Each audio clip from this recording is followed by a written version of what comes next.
Bonjour Anne-Gaëlle, Bonjour Cécile. je suis très heureuse de t'avoir avec moi pour ce podcast. Eh bien écoute, moi aussi également, je tiens à te remercier tout d'abord pour cette invitation. C'est vraiment un grand plaisir de pouvoir échanger avec toi aujourd'hui. Merci beaucoup. Merci à toi. Pour moi, je le redis à chaque fois, mais c'est toujours un grand plaisir d'être avec mes invités et d'écouter leur cheminement à travers mes questions.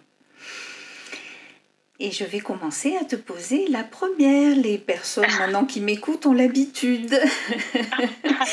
Alors, comment ou tes méthodes se sont invitées dans ta vie ? Eh bien, c'est une très jolie question, Cécile. Ça m'a aussi un peu replongée dans ma vie et mon parcours. Donc déjà, je te remercie pour cette première question.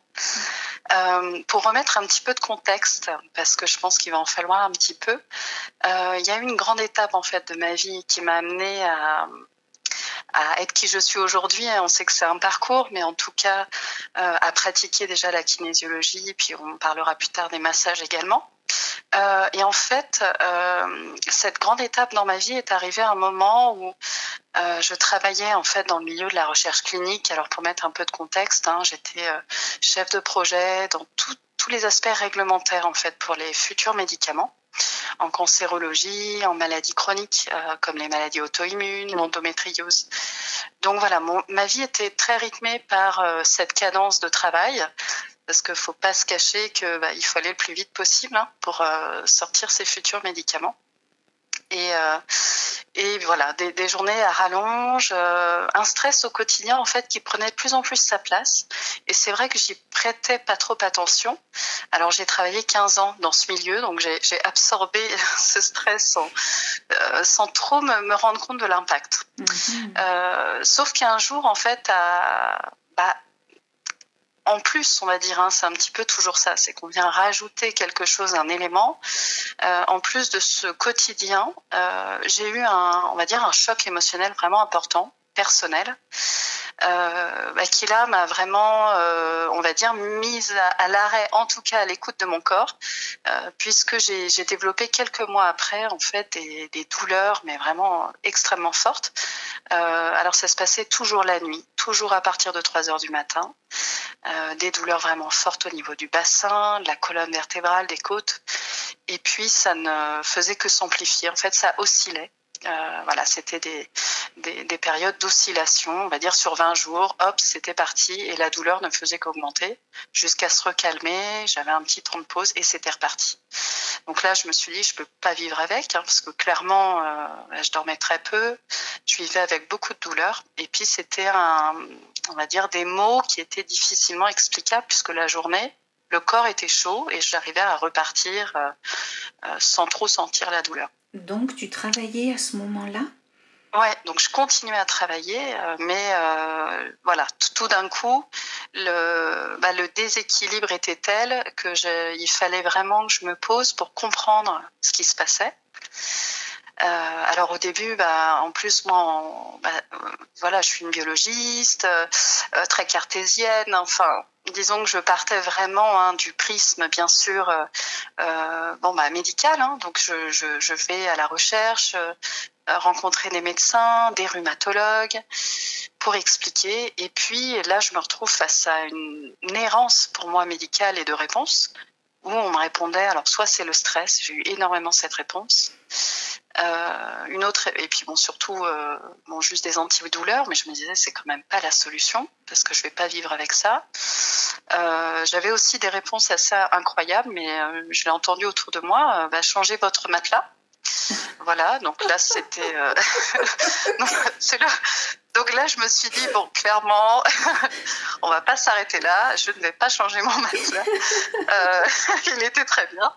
Donc c'est vrai que ça m'a interpellée, parce que là je me suis dit quand on est dans la douleur et dans la difficulté, déjà c'est vrai qu'on cherche à comprendre. Alors j'ai fini déjà par plusieurs recherches, alors c'est vrai qu'Internet est parfois aussi notre ami quand même, par trouver le nom de ma maladie, de la maladie. Ça m'a aidé, mais il me fallait quand même comme une validation, parce que je me disais bon, ça semble être ça, mais est-ce que déjà c'est bien ça?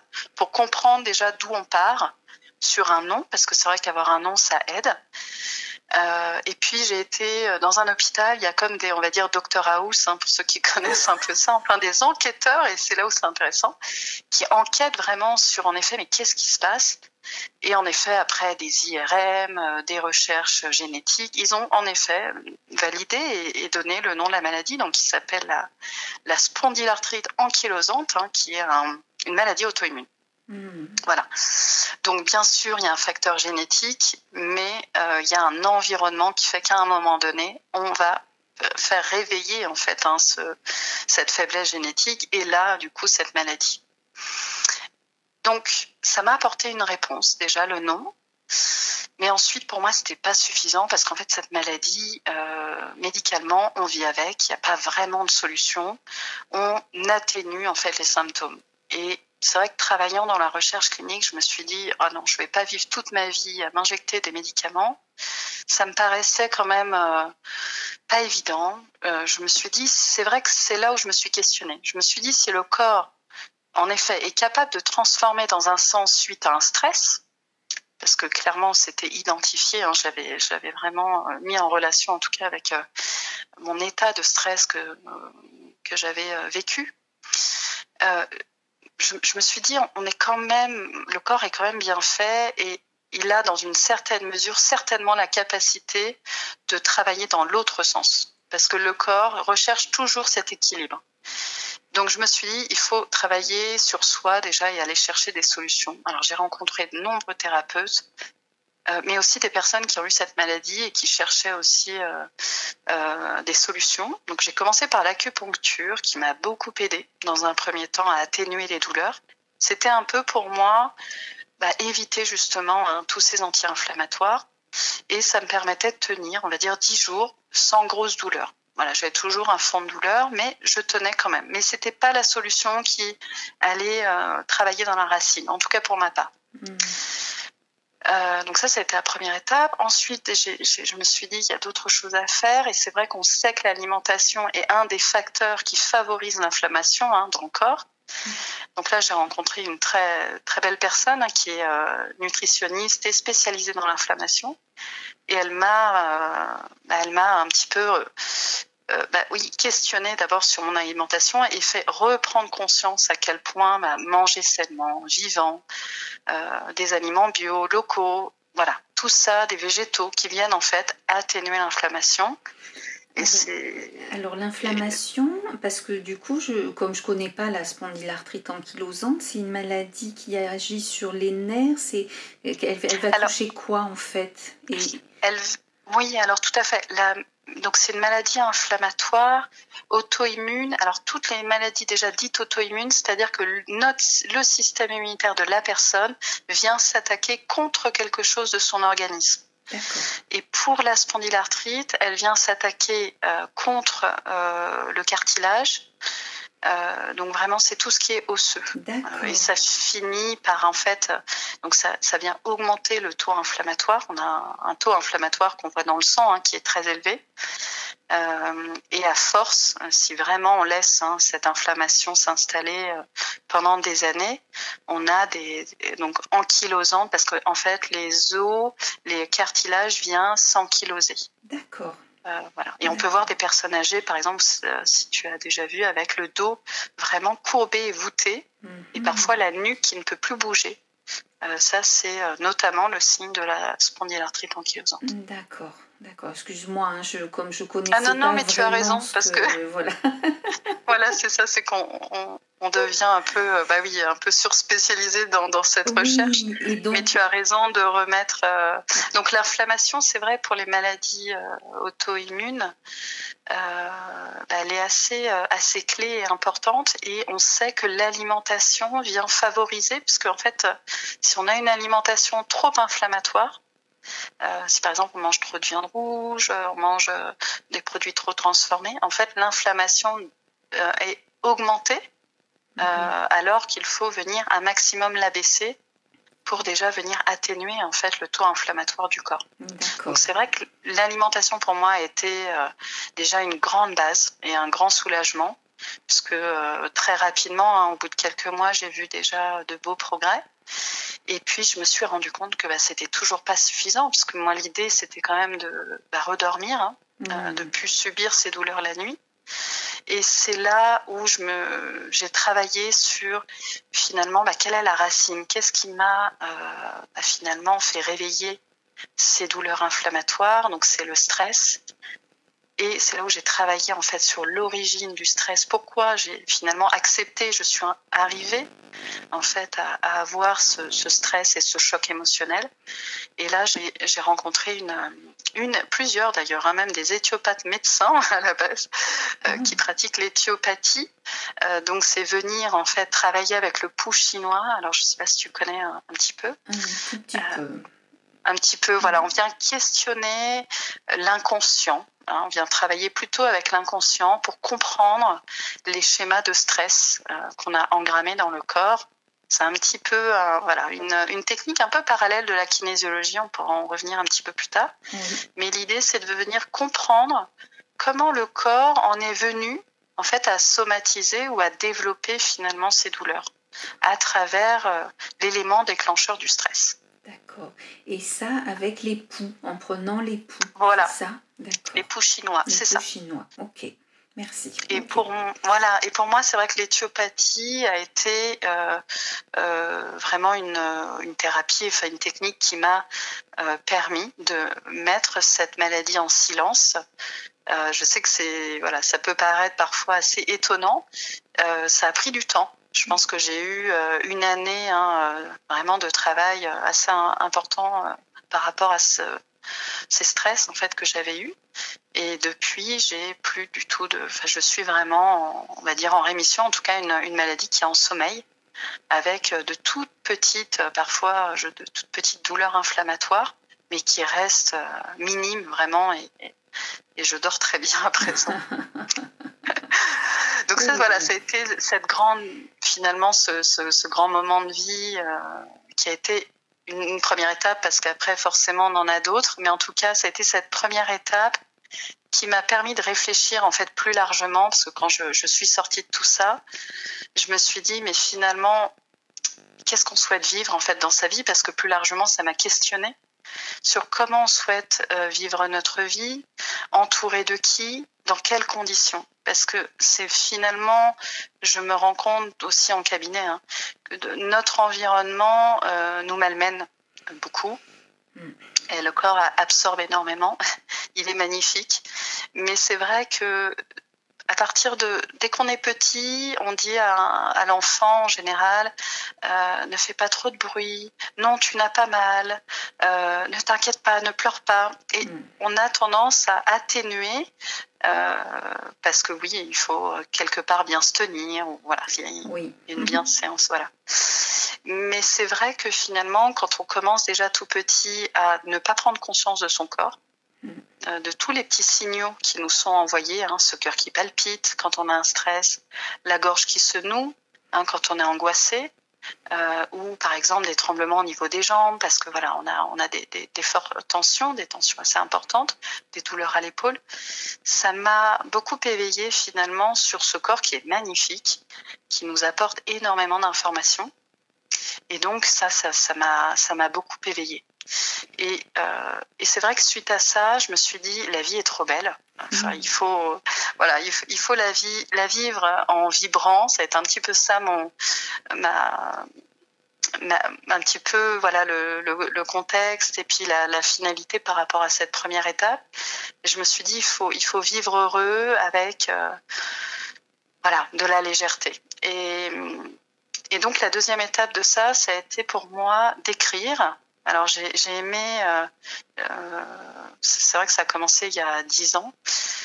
J'ai voulu écrire un peu mes objectifs. Alors attention, mes objectifs, qu'est-ce que c'est pas des objectifs, voilà. Mais en fait, j'ai eu à cœur finalement d'écrire des rêves. Et les rêves qui me portaient le plus à cœur, qu'on a tendance à enfouir bien sous un tapis. Et je me suis dit pourquoi ne pas les écrire sans peur, sans crainte, juste ressentir ce qui nous fait le plus vibrer au fond de nous et comment est-ce qu'on aimerait finalement les mettre en place. Et ça a été, je pense, une grande étape aussi, parce que j'ai l'impression que quand on visualise Alors, je ne sais pas pourquoi, mais pour moi, l'écriture a une grande place parce que alors j'écris jamais seule. Hein. En général, on est en plusieurs et au moins une fois par an. On essaye 2 fois par an, mais c'est pas évident parce qu'il faut le temps de chacun. En fait, on a à cœur de laisser parler son cœur et ressentir les émotions qui viennent quand on a un rêve souhaité. Voilà, donc on prend le temps de cette écriture et à partir de là, quand on a commencé, en fait, moi j'ai commencé à écrire comment je souhaitais vivre, je me suis rendu compte en regardant en arrière les écrits qui avaient été faits, qu'au fur et à mesure, en fait, ça se réalise. Et voilà, Mais alors, donc ça c'est, parce que finalement c'est une écriture très créative, on va dire, et puis comment est venue l'idée du groupe finalement? Tu vois, je pose toujours un peu des questions en plus des essentiels, mais voilà, comment c'est venu finalement? Parce que tu as trouvé des gens qui pratiquaient la même chose que toi, c'était comment? Oui, tout à fait. Alors c'est le cercle d'amis familial qui sont un petit peu dans le même état d'esprit et en fait, écrire en groupe, je pense que ça aide beaucoup parce que écrire seul, c'est difficile d'écrire et de ressentir. Alors que si on met alors c'est comme ça qu'en tout cas je le vis, c'est-à-dire que quand on met en condition la personne, parce que déjà ça prend un petit peu de temps, il faut que la personne se détache de ses peurs, de ses craintes, de son conditionnement, mais aussi c'est normal de son quotidien où la personne faut qu'elle se pose et qu'elle rentre un petit peu dans ses rêves profonds, ses souhaits.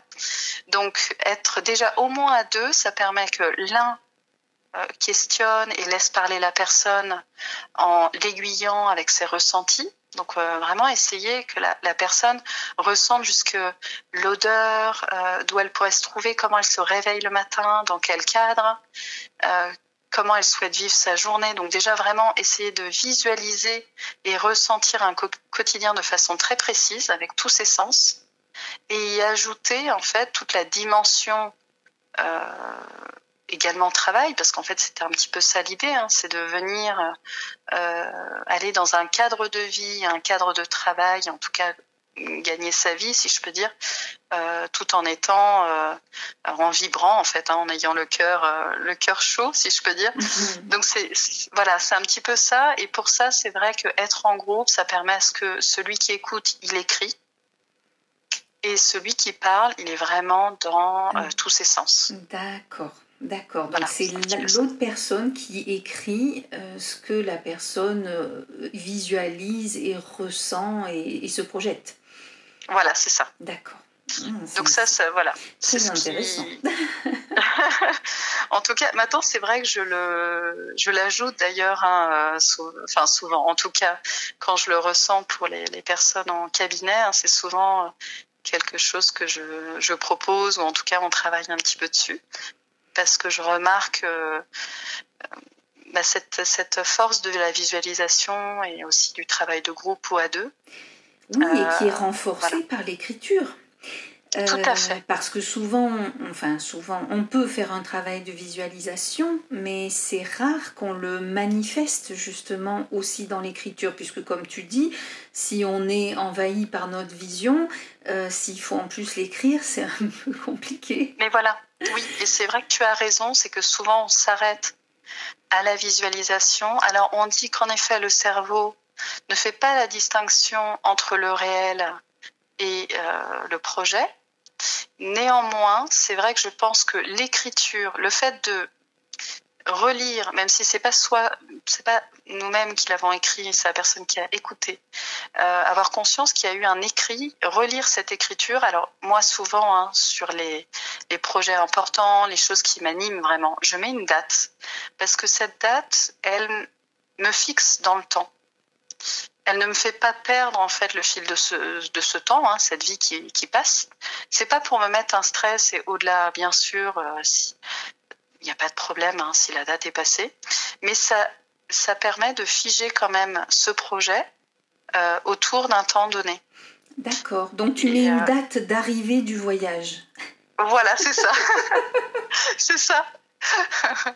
Eh ben, écoute, j'ai coché quand même quelques, Quelques dates. quelques dates d'arrivée. Voilà, c'est ça. Et puis après, il y a des choses très concrètes, en effet, sur comment parce que je pense que si on aligne tout, quand on aligne sa vie au quotidien, la façon dont on a envie de travailler, avec qui on souhaite être entouré, c'est aussi finalement s'aligner à l'intérieur de soi. Et c'est éviter trop de déséquilibres qui vont nous amener à tendre un petit peu sur la corde. Donc, je pense que le bien-être extérieur est pour un bien-être aussi intérieur. Très bien. Alors, je reviens un tout petit peu parce que je me dis finalement, toi, tu as été surtout soignée avec de l'éthiopathie et pourtant, tu es partie vers la kinésiologie. Oui, tout à fait. Alors, suite à ça, il a fallu quand même toujours du temps pour moi de réflexion sur ce que je souhaite, ce que je souhaite faire, comment je souhaite vivre aussi, ma façon d'accompagner. C'est vrai que j'ai toujours été portée vers la santé, si je peux dire, mais bon, avec du recul, on n'appelle pas ça la santé, mais la maladie, puisque j'étais dans la recherche clinique. Mais en tout cas, comment retrouver cette santé? Donc ça, c'est quelque chose qui m'animait beaucoup. Ce qui m'avait beaucoup interpellée, c'était justement toutes ces réponses que j'ai eues. C'est le stress, ce que j'ai beaucoup entendu, c'est dans la tête. Ça m'a beaucoup interloquée parce que je me suis dit oui, il faut quand même faire quelque chose pour ces gens-là. Et donc, clairement, j'avais visualisé le souhait d'avoir un cabinet pour accompagner de façon vraiment personnalisée et répondre justement à ces problématiques de stress et c'est dans la tête. Et pour ça, j'ai mené un petit peu mon enquête, cherché toutes les thérapies douces qui pouvaient être intéressantes et un peu complémentaires. Alors, l'éthiopathie, j'ai pas souhaité faire cette formation parce que pour moi, elle m'a bien convenu en tant que, je peux dire consultante, on va dire comme ça. Mais elle ne me convenait pas à pratiquer dans le sens où je la trouve difficile d'accès pour la personne qui reçoit. Et c'est vrai qu'en cabinet, j'ai à cœur d'aider les gens à ce qu'ils comprennent le fonctionnement de leur corps pour les rendre le plus autonomes possible. D'accord. Parce que plus on leur amène aussi, je pense, de la compréhension, plus ils seront peut-être plus aguerris parce que finalement, ça c'est quelque chose aussi qui m'anime, c'est que je pense que plus on est acteur de sa santé et de son bien-être, mais vraiment le maître, si je peux dire, parce que on est la meilleure personne à se connaître normalement. Donc c'est un travail, mais si on travaille sur cette autonomie, ensuite on peut aller chercher des clés sur des instants donnés quand on sent qu'il y a un déséquilibre par une thérapie qui là nous convient. Mais en tout cas, moi, la kinésiologie, j'ai trouvé une thérapie, parce que c'est composé de plusieurs techniques, qui est très complète. Vraiment, c'est une formation, on pourra en reparler, de au moins 2 ans, qui reprend vraiment plusieurs axes de santé et sur lequel on peut vraiment se rattacher et venir apporter aussi des outils, parce qu'en fait les personnes qui sortent du cabinet, d'une séance, ont toujours des petits outils qui leur permettent de continuer à travailler sur eux et sur la problématique. Et ça m'a beaucoup plu. D'accord, très bien. Alors, je ne sais pas si on peut passer à la question 2, parce que finalement, ton plus grand défi, tu nous l'as peut-être un peu donné. Ah ouais, non, alors tu vas t'étonner. Alors un autre défi, parfait. Ouais, tout à fait. Finalement, c'était pas un si grand défi que ça, celui-là. C'était plutôt une mise en lumière pour moi. Et c'était une mise en lumière, cette première étape de vie. Non, mon plus grand défi, et ça j'en parle avec beaucoup d'humilité, mais ça a été d'accompagner une personne qui m'est très chère, les mots seront jamais assez forts, dans un parcours de soins contre la leucémie. Donc ça, c'est sûr, c'est mon plus grand défi jusqu'ici. Je souhaite qu'il n'y en ait pas d'autres de ce type-là. Et ce que j'en ressors, c'est que, voilà, c'est toujours pareil, ça a renforcé l'idée d'être vraiment acteur de sa santé et à l'écoute de soi. Et de considérer cette vie en santé comme un cadeau. C'est vraiment, et quand je le dis, j'en ai un peu la chair de poule parce que, voilà, la chair de poule. D'ailleurs, j'aime beaucoup les expressions françaises qui nous rappellent tellement nos émotions à notre corps. Ça, j'ai à cœur aussi de rappeler tout ça parce que nos expressions françaises, si on les écoute bien, elles nous rappellent ce que notre corps nous envoie. Mais voilà, la vie, en fait, on est, de façon générale, bien sûr, tout le monde n'a pas cette chance, hein, quelque part, mais en général, c'est vrai qu'on vit et on est en bonne santé. Alors, tout le monde ne l'a pas, et je sais que c'est un parcours particulier également, mais quand on est en bonne santé, on ne réalise pas, c'est un petit peu comme l'amour. On dit que l'amour n'est jamais un acquis, et que finalement, c'est pas parce qu'on a un compagnon ou des gens qu'on aime et qui nous aiment que c'est acquis. Je pense que toute la vie, il faut considérer ça comme justement un équilibre à trouver. Et voilà, ça passe par des... c'est une relation, c'est un duo, mais la santé, c'est exactement la même chose. C'est-à-dire que, voilà, faut pas le considérer, on l'a, et puis ça va bien se passer, et voilà, et un jour, on sera très très âgé, et puis on observera cette belle vie qui s'est bien écoulée. Et ça, c'est, voilà. Ça, c'est le paradis de notre esprit qui veut toujours que tout aille bien. Mais oui, c'est ça. Oui, c'est ça. Mais en tout cas, pour moi, ça a été encore une vraie prise de conscience. Et vraiment, là, je peux dire que vraiment chevillé au corps, je pense qu'il faut prendre soin de soi. Et soi, c'est un tout. C'est ses émotions, son mental, écouter les petits signaux du corps. Voilà, savoir s'écouter, puis ajuster au fur et à mesure. Dès qu'on a un petit quelque chose, ne pas attendre que le corps nous alarme vraiment un gros problème. Mmh. Alors, moi, j'ai une toute petite remarque qui est vraiment là depuis le début. Je trouve que tu as vraiment foi en le corps, justement. Oui. Oui. C'est vraiment ce que j'ai ressenti parce que finalement, à travers ton expérience de dire j'étais dans le clinique, etc., déjà, il y avait, en étant biologiste, il y a une foi dans le vivant. Mais encore en allant après chercher de dire non mais ça va bien, le stress, etc., non merci, il doit y avoir autre chose, il y a vraiment autre chose, notre corps peut nous aider, peut nous parler et peut nous guérir, on peut guérir notre corps. Enfin, c'est cette foi moi que je ressens en toi, autant dans tes méthodes qui se sont invitées dans ta vie et autant dans ton plus grand défi. Tout à fait. C'est vrai que j'ai grandi dans une famille où il faut avancer coûte que coûte, où les émotions on les cache un peu, et voilà, où il faut être dur, face à l'adversité, et puis toujours avancer. J'ai mis en fait, cette première étape que j'ai expliquée avec la spondylarthrite, puis la leucémie qui nous arrête totalement. Il n'y a plus de vie, il n'y a plus rien. On est suspendu. Je me suis rendu compte réellement de de cette déconnexion en fait du mental. On a beaucoup mis l'accent sur la force du mental. On est dans un monde où, d'ailleurs, on parle beaucoup de l'intelligence, on parle beaucoup de ce mental, on le met en exergue, et il est très très important, puisque le mental aussi conditionne tout le reste, mais on prend beaucoup moins en compte ce corps, et c'est vrai que souvent, je remarque en cabinet que les gens arrivent à bout de souffle. Ils ont épuisé, mais vraiment, tout. Et c'est vrai qu'en kinésiologie, souvent, malheureusement, les gens viennent très tard avec des douleurs psychosomatiques, parce que du coup, moi, je travaille beaucoup sur les douleurs psychosomatiques ou sur, même parfois, bien sûr, des maladies qui sont réveillées dans des moments de stress, mais après avoir beaucoup tiré la corde.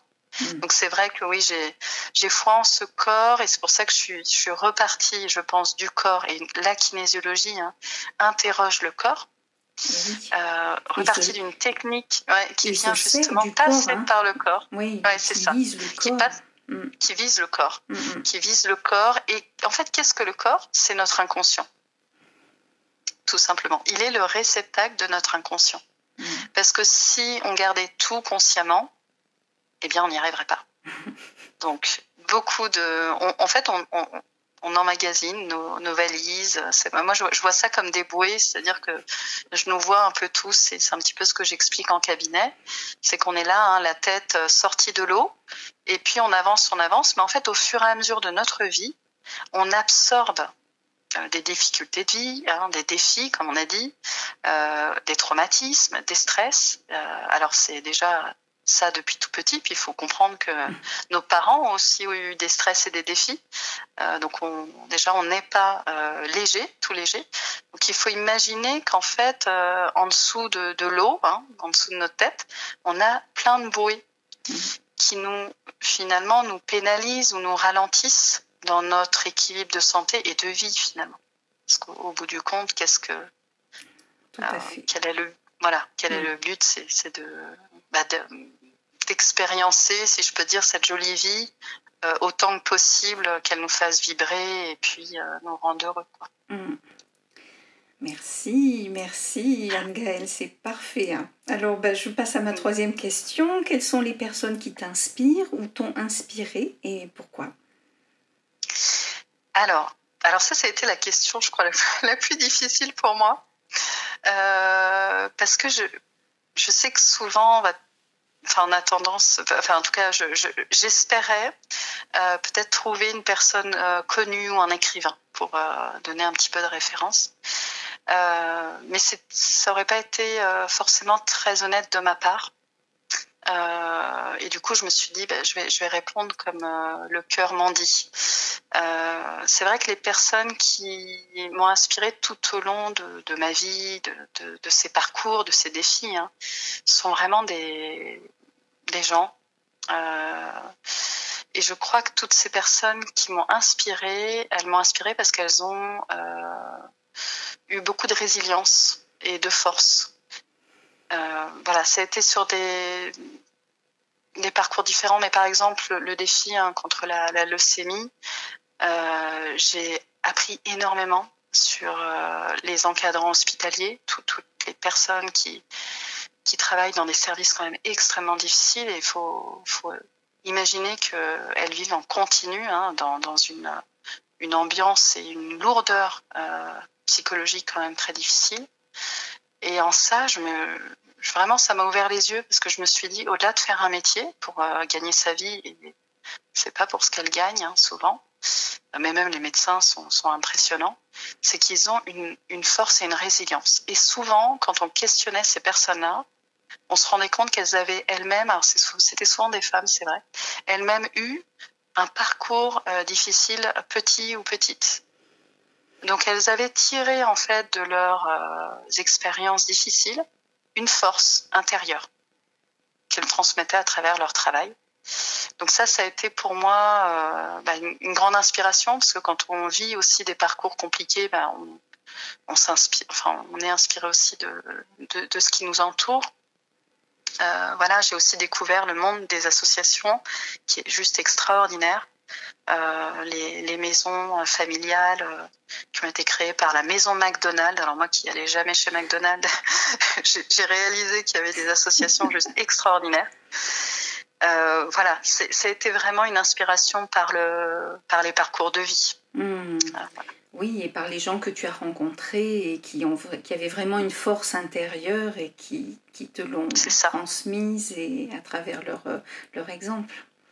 Tout à fait. Oui, tout à fait. Leur parcours de vie et leur engagement, je dirais, leur engagement. Oui, c'est ça. C'est de part, c'est voir qu'en fait, il y avait une phrase, je crois. Oui, s'il y a quelqu'un qui peut peut-être être inspirant également, mais là c'est Wim Hof, qu'on appelle aussi l'homme de glace. où il y avait un livre qui avait été écrit par un journaliste pour retracer son histoire. Et le titre, c'est « Tout ce qui ne nous tue pas rend plus fort ». Et c'est vrai que ce titre me parle beaucoup, dans le sens où quand on vit des grandes difficultés, des grandes maladies, des moments de vie très très compliqués, alors, c'est vrai que de l'extérieur, on nous dit toujours, et ça c'est très difficile à entendre quand on est dans le parcours, on n'a pas envie d'entendre ça, ça ira mieux plus tard, ou tu verras avec le temps, tu te rendras compte que. Alors oui, bon, clairement non, c'est pas entendable. Mais c'est l'expérience personnelle qui fait que oui, à un moment donné, on accepte de regarder en arrière, de voir finalement le parcours et oui, qu'est-ce qu'on a tiré finalement de cette partie de vie. Et là, oui, là, c'est intéressant. Mais je pense que c'est très introspectif. Oui, et puis quand on est dedans, non, enfin, on cherche juste à surnager. Mais voilà, c'est ça. On est en pilotage automatique et il faut juste avancer, voilà, le pas à pas, quoi. Exactement. Alors, la chose qui te tient le plus à cœur? Eh bien, je crois que tu l'auras compris, et les auditeurs aussi peut-être, eh bien, c'est vraiment d'être acteur de sa santé. Et je crois que j'en parle beaucoup aussi à mes proches. Je suis parfois très dure même avec les gens que j'aime beaucoup. Voilà, mais même les personnes au cabinet, alors je ne suis jamais dure avec eux par contre, je le dis toujours avec beaucoup de délicatesse. Et d'ailleurs quand ils viennent, c'est que déjà ils sont acteurs de leur santé, parce qu'ils viennent en toute autonomie et volonté d'aller vers un mieux-être. Donc ça déjà c'est une très belle étape, je pense. Mais oui, c'est de partager ça, de partager le fait que on est la personne la plus à même à se connaître, à ressentir si on travaille, à ressentir son corps, son état émotionnel, psychologique, et à réajuster rapidement. Donc c'est vraiment ça qui m'anime énormément. Oui, et la kinésiologie, je pense, est un très bon outil. Tout à fait. Pour ce réajustement rapide, en fait. C'est ça. Il faut, en général, peu de séances. Et l'objectif, ce qui est vraiment très important, c'est que la personne reste autonome. Moi, j'ai à cœur que, bien sûr, alors souvent, les personnes elles viennent 1 à 3 séances. Mais en général, on prolonge pas parce que déjà l'objectif c'est que la personne prenne conscience de ses forces, du fait qu'on a pu ralentir la charge émotionnelle ou le stress qui a été engrammé et qu'elle retrouve cette capacité justement, cette autonomie à réguler aussi cet équilibre corporel et émotionnel. Très bien, très très bien. Alors on termine avec la 5e question. Quels sont tes projets pour l'année 2024 ? Eh bien, mes projets pour cette année... Alors, il faut savoir que je suis arrivée dans cette magnifique région en septembre. Donc, c'était pour moi... donc c'était pour moi une toute nouvelle construction aussi autour du cabinet dans la région. J'ai déjà fait de très belles rencontres. Et c'est vrai que 2024, pour moi, c'est... alors déjà, le prolongement là de ce qui s'est un peu lancé par rapport au cabinet. Et c'est aussi de toujours... Alors moi, j'aime beaucoup travailler les alliances, entre guillemets, de façon positive. Je ne sais pas si ça... Pour moi, c'est un joli mot, mais voilà. Oui, en tout cas, très joli mot. Voilà, parce que je pense qu'au-delà... Alors, il y a la technique, on va dire, que l'on utilise. Il y a aussi le thérapeute qui est clé, je pense, dans ce cheminement de mieux-être. Et quand on combine en fait les différentes thérapies avec les thérapeutes, je trouve qu'on obtient de très beaux résultats. Donc voilà, j'ai déjà travaillé je travaille avec des psychologues, des ostéopathes, des naturopathes et aussi des coachs en développement personnel. Et mon objectif, c'est de continuer à créer un petit peu ces duos pour permettre justement, en fonction des problématiques des gens, de pouvoir rapidement en fait retrouver un équilibre global. Ça, c'est mon... Et puis mon deuxième axe aussi de développement pour l'année 2024, alors j'ai commencé les ateliers en petits groupes. Donc ils sont sur des thématiques données. Pendant 1 heure, on a un petit groupe de 6 à 8. L'objectif, toujours pareil dans ce souhait d'autonomie et d'être acteur de sa santé, c'est d'apporter des outils à travers la kinésiologie, sur des thématiques comme la gestion du stress, par exemple aussi des problématiques de créativité, d'ancrage. Voilà, il y a plein de thématiques différentes. J'ai commencé là et puis j'aimerais beaucoup les développer également dans des retraites de bien-être. Voilà, travailler un petit peu sur ces axes-là. Très bien. Comment tu communiques là-dessus ? Alors, je communique sur les réseaux sociaux, sur Instagram essentiellement. C'est vrai que je suis assez sur Instagram, ouais. Okay. Et puis sinon, ça va être par le bouche à oreille. D'accord, très bien. Oui, j'avais besoin de préciser quand même parce que... Oui, tu as raison. Comment on est au courant, nous ? Mais oui, c'est ça. Sachant que c'est à Nice. Alors bon, je sais que tous nos auditeurs ne sont pas dans la région. Non, mais il y en a une bonne partie quand même. Oui, c'est vrai. Voilà. C'est vrai. Ça commence ici, hein. Le projet commence ici, donc forcément, je pense qu'on a 2/3 de lecteurs qui sont ici. Dans la région, c'est chouette. Voilà. C'est super. J'espère que ça s'étendra, bien sûr, bien au-delà de notre région, mais ça commence, commencer quelque part. Non, mais c'est très bien. Merci Anne-Gaëlle, vraiment, c'était très, très, très inspirant et on sent bien que c'est vraiment être acteur de sa santé qui est le cœur de ton sujet. Oui, tout à fait. Tout à fait. J'espère qu'en tout cas les auditeurs l'ont entendu. Oui. Et puis nous, on se retrouve donc pour le podcast qui transformera le webinaire dans un autre format encore, et où tu nous parleras donc de kinésiologie. Oui, tout à fait. Tout à fait. Axé sur la kinésiologie. Merci Anne-Gaëlle. Donc à très bientôt. Un grand merci Cécile. Oui, merci beaucoup. Au revoir Cécile.